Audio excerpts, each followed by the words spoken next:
저는 올해 66살입니다. 아내를 먼저 떠나보낸 지 7년이 흘렀습니다. 아침이면 혼자 밥을 차려 먹고 저녁이면 TV 앞에 앉아 채널만 이리저리 돌렸습니다. 웃을 일은 드물었고 대화할 사람도 거의 없었습니다. 친구들이 가끔 말하곤 했습니다. 이제 너도 사람 하나 만나야지. 혼자 사는 건 너무 외롭다. 그럴 때마다 저는 웃으며 대답했습니다. 됐어. 이 나이에 무슨 사랑이야? 그냥 이렇게 살다 가는 거지. 그러던 어느 날 오래 알고 지내던 동네 후배가 제게 전화를 걸어왔습니다. 형님, 이번 주말에 시니어 맞선 모임 있거든요. 그냥 밥이나 한 끼 먹는 거라 생각하고 가보세요. 나이 비슷한 분들끼리 모이는 자리인데 의외로 좋은 인연 생기더라고요. 아휴, 내가 뭘 거기가. 민망하게. 형님, 평생 혼자 계실 거예요? 그냥 사람들 만나서 얘기나 하고 오세요. 요즘은 70 넘어서 결혼하는 분들도 많아요. 그 말이 마음에 이상하게 남았습니다. 맞선 모임 날, 저는 몇 번이나 옷을 갈아입었습니다. 셔츠를 입었다 벗었다, 재킷을 걸쳤다 내렸다 하기를 반복했죠. 마치 30살 때 처음 소개팅 나가던 날처럼 가슴이 뛰었습니다. 내가 왜 이렇게 긴장하지? 스스로를 웃기게 느끼면서도 손끝은 계속 떨렸습니다. 맞선 모임에는 생각보다 많은 사람들이 와 있었죠. 남녀 비율은 반반 정도였고 대부분이 60대 후반에서 70대 초반처럼 보였습니다. 분위기는 의외로 활기찼습니다. 서로 명함을 주고받고 간단한 자기소개를 하며 웃음이 오갔습니다. 저는 한쪽 테이블에 앉아 조용히 사람들을 바라봤습니다. 이 중에 나와 인연이 될 사람이 있을까? 그런데 그 순간 제 시선이 한 사람에게 멈췄습니다. 그녀는 검은 단발머리에 진주 귀걸이를 하고 있었습니다. 나이는 나와 비슷해 보였지만 피부도 곱고 눈빛이 맑았습니다. 그녀가 웃을 때마다 주변 공기가 조금 환해지는 것 같았습니다.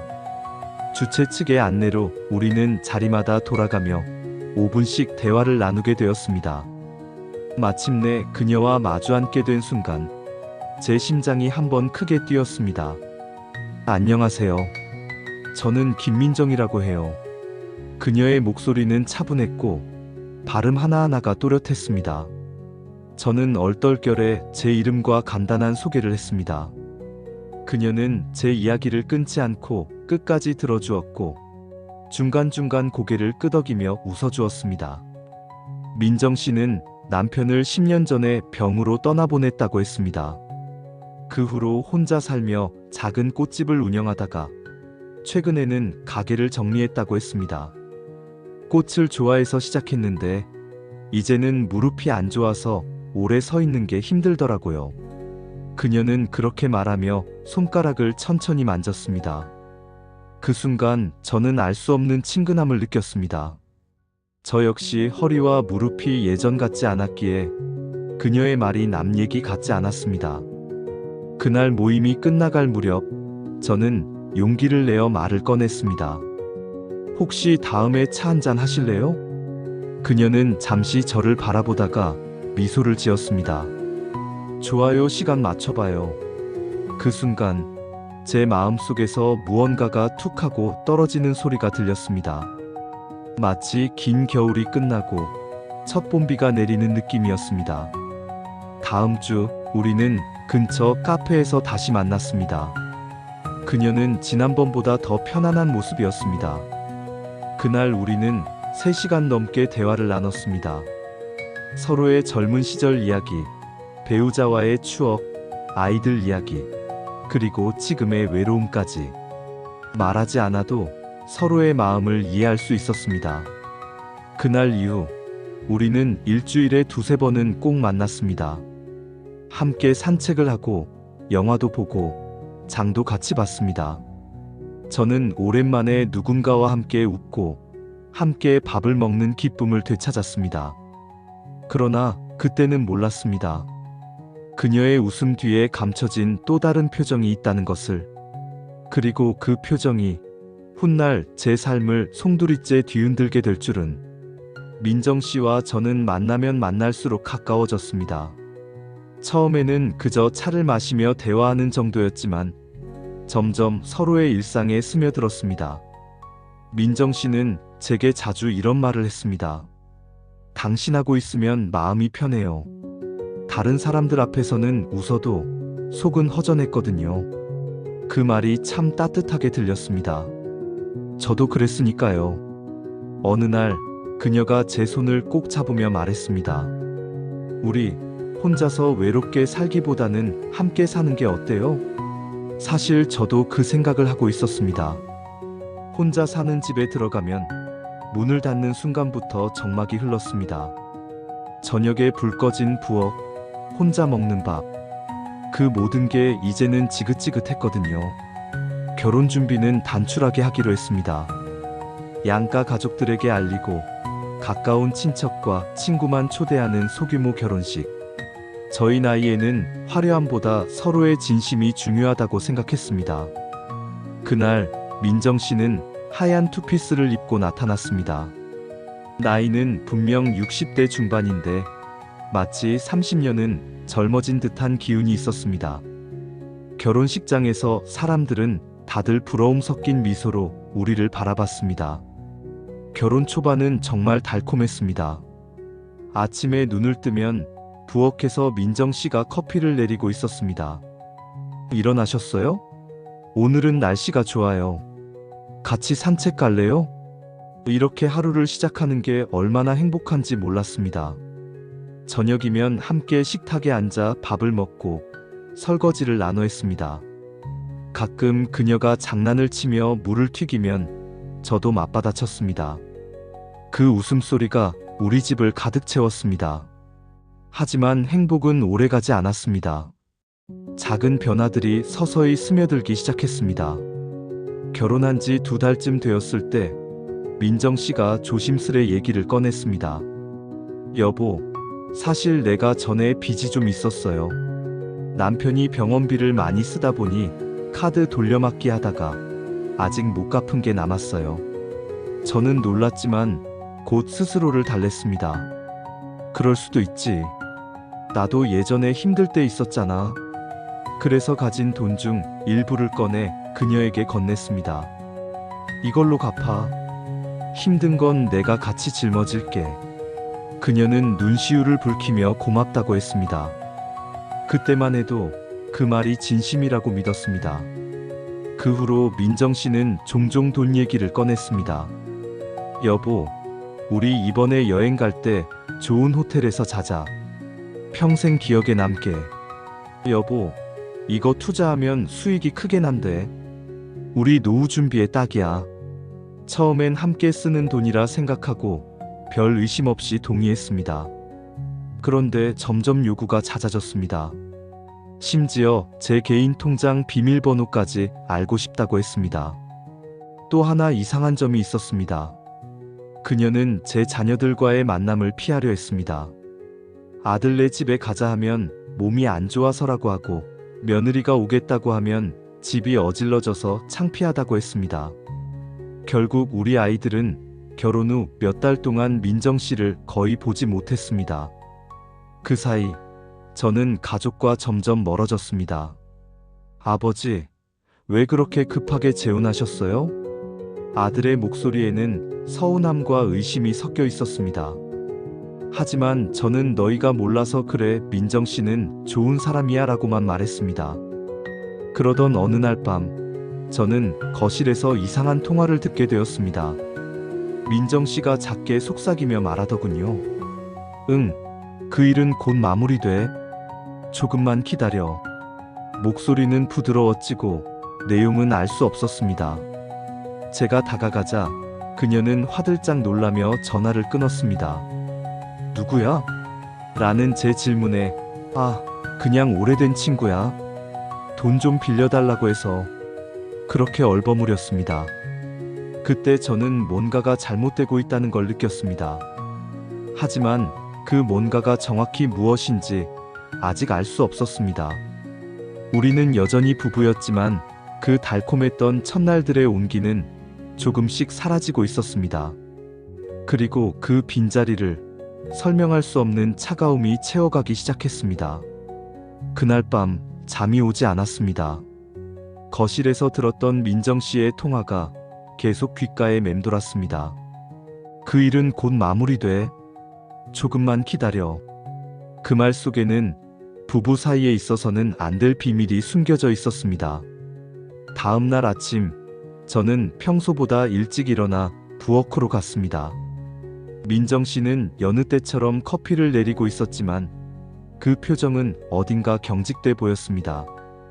어제 전화한 사람 오래된 친구라 했지? 제가 조심스럽게 묻자 그녀는 눈을 피하며 대답했습니다. 응, 힘든 친구가 있어서 그냥 하는 얘기였어. 하지만 저는 더 이상 그 말을 온전히 믿을 수 없었습니다. 며칠 뒤 우연히 민정 씨가 외출할 때 가방을 두고 간 적이 있었습니다. 별 의도는 없었지만 가방 속에서 통장이 보였습니다. 문득 궁금증이 들어 꺼내보니 거기에는 제 돈이 들어간 통장에서 최근 몇 달간 수백만 원씩 빠져나간 기록이 있었습니다. 출금처는 모두 생소한 이름이었고 어떤 건 현금 인출이었습니다. 그 순간 머리가 멍해졌습니다. 이게 뭐지? 왜 내 돈을 이렇게 쓰고 있는 거지? 저는 사실을 확인하기 위해 민정 씨가 나간 후 서랍을 뒤졌습니다. 그 안에는 여러 장의 계약서와 투자 명세서가 들어 있었습니다.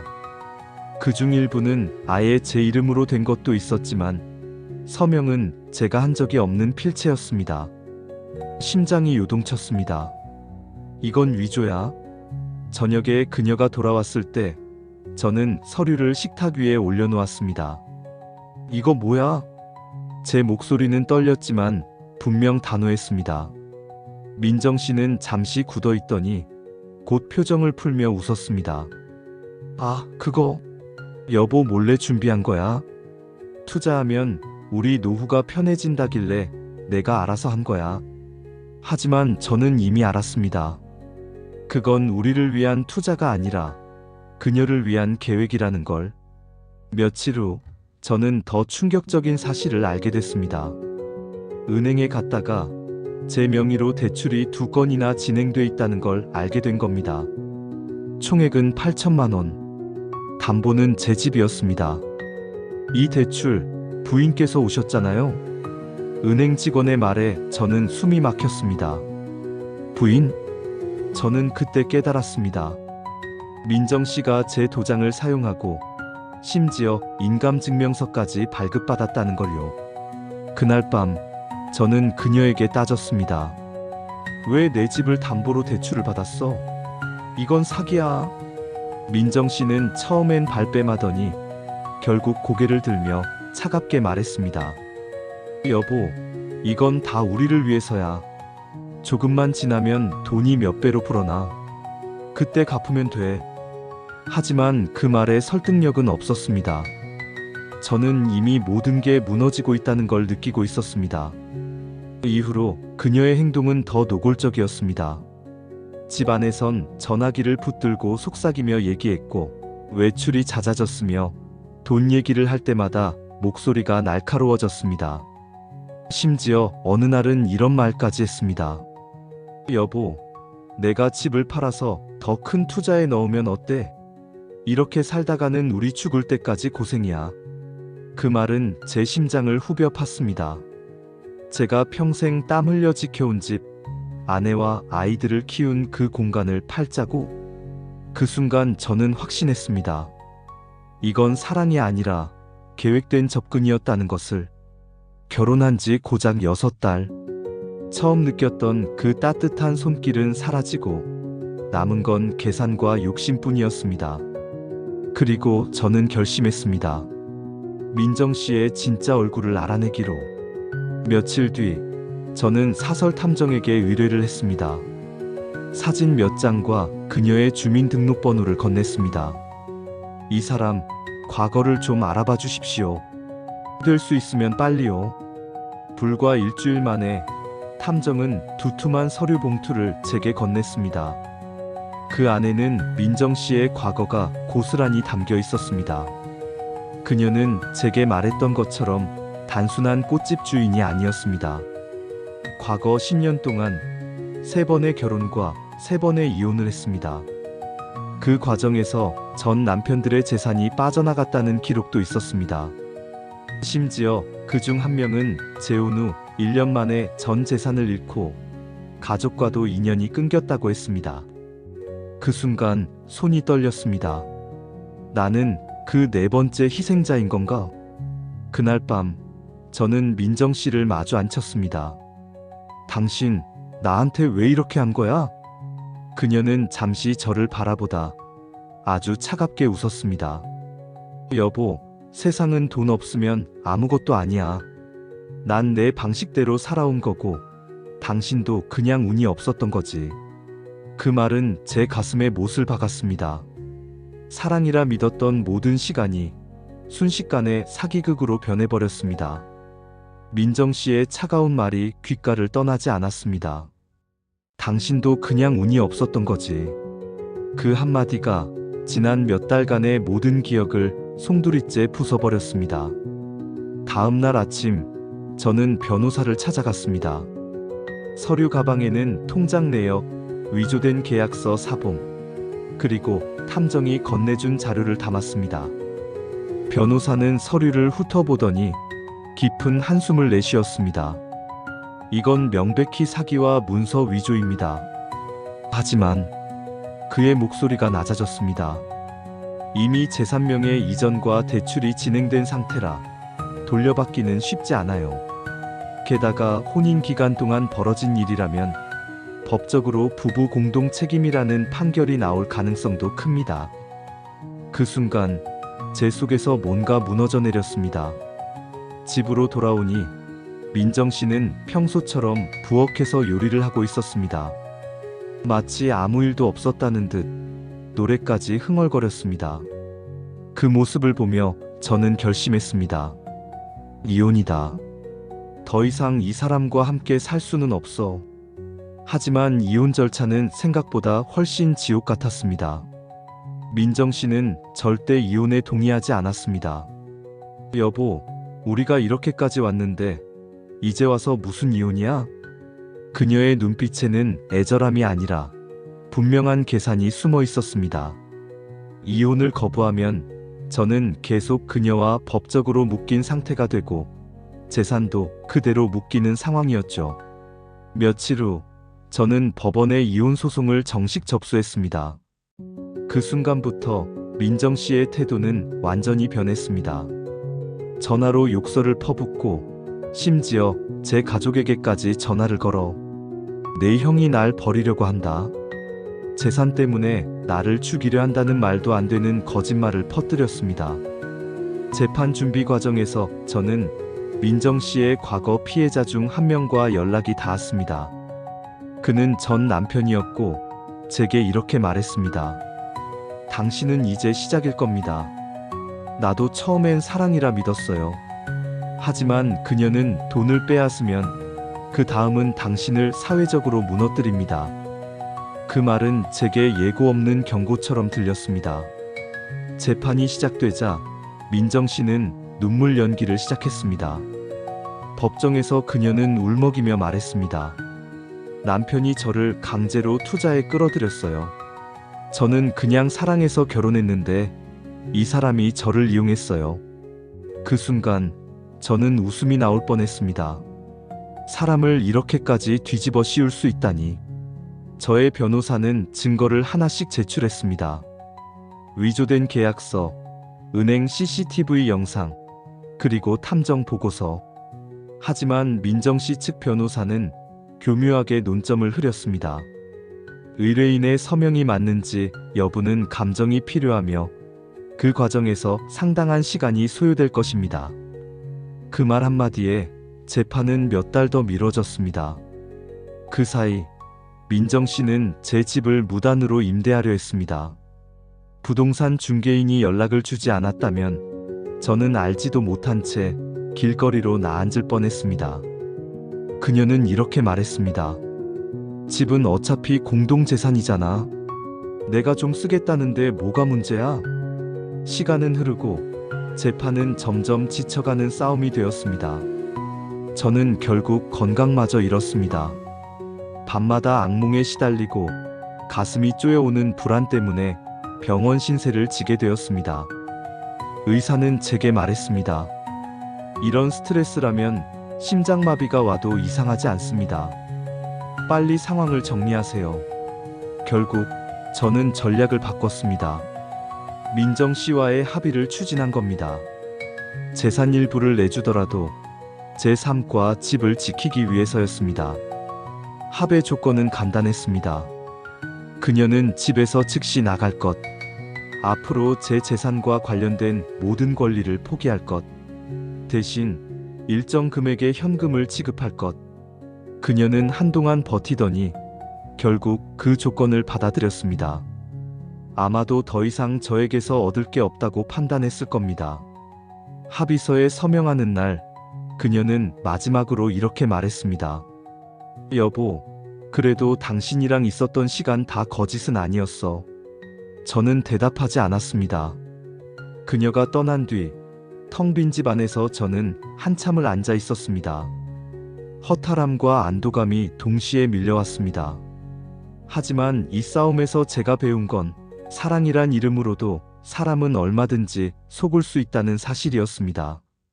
그리고 황혼의 재혼은 때로는 인생에서 가장 치명적인 선택이 될 수 있다는 것도. 민정 씨가 떠난 집은 너무 조용했습니다. 거실에 울리던 그녀의 웃음소리도, 아침마다 들리던 커피 끓는 소리도 이제는 없었습니다. 처음엔 그 정막이 너무 무겁게 느껴졌습니다. 그러나 시간이 지나면서 그 고요함이 오히려 제 마음을 치유해주고 있다는 걸 알게 되었습니다. 사람들이 종종 물었습니다. 후회하세요? 그럴 때마다 저는 이렇게 대답하곤 했습니다. 후회라기보다 배웠다고 해야겠네요. 황혼의 재혼에서 배운 건 사랑의 진실보다 사람의 본성을 먼저 봐야 한다는 것입니다. 나이 들수록 한 번의 잘못된 선택이 인생 전체를 흔들 수 있다는 걸 알게 됐습니다. 저는 사건 이후로 몇 가지 습관을 바꿨습니다. 첫째, 어떤 관계든 돈과 관련된 결정은 반드시 서류와 증거를 남기는 것입니다. 구두 약속은 절대 믿지 않고 혹시라는 상황을 대비해 모든 것을 기록합니다. 둘째, 가족과의 소통을 절대 끊지 않는 것입니다. 그때 저는 사랑에 빠져 자녀들과 거리를 두었고 그 틈을 민정 씨가 파고들었습니다. 이제는 사소한 일이라도 아들에게 상의합니다. 가족이 아무리 불편해도 결국 내 편이 되어주는 사람들이니까요. 셋째, 마음이 아닌 상황을 보는 습관입니다. 상대방이 어떤 말을 하든 행동과 기록이 그것을 증명하지 않으면 믿지 않습니다. 민정 씨 사건 이후 저는 비슷한 피해를 당한 분들을 몇 명 만났습니다. 어떤 분은 전 재산을 잃고 월세방으로 옮겨야 했고, 또 어떤 분은 사기꾼의 빚을 대신 갚느라 건강을 잃었습니다. 그들의 공통점은 사랑을 믿고 싶었다는 것이었습니다. 저는 이 경험을 책과 강연을 통해 나누기 시작했습니다. 처음엔 부끄럽고 제 잘못만 드러나는 것 같아 망설였지만 한 명이라도 저 같은 일을 겪지 않길 바라는 마음이 더 컸습니다. 강연에서 이런 말을 자주 합니다. 여러분, 사랑을 찾는 건 나이가 문제가 아닙니다. 하지만 사랑을 지킬 때는 반드시 눈을 크게 뜨고 귀를 열어야 합니다. 황혼 재혼 사기에서 가장 무서운 건 돈을 잃는 것이 아니라 사람에 대한 믿음을 잃는 것입니다. 저도 한동안 누구를 만나도 의심부터 했고 사람의 웃음조차 경계하게 됐습니다. 그런데 시간이 지나면서 깨달았습니다. 모든 사람이 나쁜 건 아니며 단지 걸러내는 법을 배워야 한다는 것을요. 마지막으로 이 이야기를 듣는 모든 분께 전하고 싶은 조언입니다. 재혼 전 가족과 충분히 상의하세요. 감정이 앞서면 중요한 사실을 놓치게 됩니다. 상대방의 재정 상태를 반드시 확인하세요. 빚, 소유 재산, 수입원 등을 투명하게 공유해야 합니다. 법률적 장치를 마련하세요. 혼인계약서, 재산분리계약은 결코 불신이 아니라 안전장치입니다. 외로움 때문에 급하게 결정하지 마세요. 외로움은 사라지지만 잘못된 선택의 대가는 오래갑니다. 직감을 무시하지 마세요. 마음속에서 뭔가 이상하다는 신호가 울리면 반드시 멈춰서 다시 생각하세요. 이제 저는 다시 혼자가 되었습니다. 하지만 이전과 달리 혼자가 두렵지 않습니다. 저를 지키는 방법을 알게 되었으니까요. 그리고 언젠가 진심으로 서로를 존중하며 웃을 수 있는 인연이 찾아온다면 그때는 더 단단해진 제가 맞이할 수 있을 겁니다. 사랑은 아름답지만 사랑이라는 이름으로 모든 걸 내줄 필요는 없습니다. 특히 황혼의 사랑은 뜨거움보다 신중함이 먼저입니다. 저는 오늘도 제 집 거실에서 차를 마십니다. 창밖에 햇살이 부드럽게 들어오고 제 마음도 그 빛처럼 따뜻해지고 있습니다. 비록 한때는 배신과 상처로 얼룩졌지만 그 상처 위에 저는 더 단단한 삶을 세워가고 있습니다. 이 이야기는 대전에 살고 계신 김모 씨의 사연이었습니다. 여러분의 사연을 들려주세요. 이 영상이 마음에 드셨다면 구독, 좋아요 부탁드릴게요.